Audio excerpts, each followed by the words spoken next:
Interesting अशी केस आली होती. म्हणजे आधी पण तो पेशंट माझ्याकडे आला होता. फर्स्ट टाईम जेव्हा तो आला होता तेव्हा त्यांना मी रूट कॅनल सजेस्ट केलं होतं.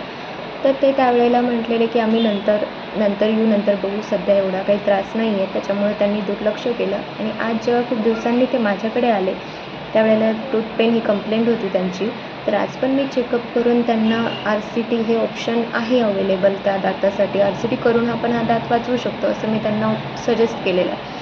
पण त्यांनी निर्णय घेतलेला की दात काढून टाकायचा, एक्स्ट्रॅक्शन करायचं त्या दाताचं. तर तो दात आधीपेक्षा पण जास्त केरियस आत्ता झाला होता आणि वीकही होता जास्त केरियस असल्यामुळे. तर एक्स्ट्रॅक्शन करताना तो एका भागात न निघता तो आधी त्याचं क्राऊन वेगळ्या भागात निघाला आणि त्याचे जे रूट होते ते वेगवेगळ्या भागामध्ये आम्हाला काढावे लागले. हा दात काढण्याआधीचा एक्सरे आणि त्याच्यानंतरचा जो एक्सरे आहे तो दात काढल्यानंतरचा आहे. म्हणून कधी पण तुमचे काही पण डेंटल प्रॉब्लेम्स असतील तर वेळेस ट्रीटमेंट घ्या, त्यामध्ये डिले करू नका.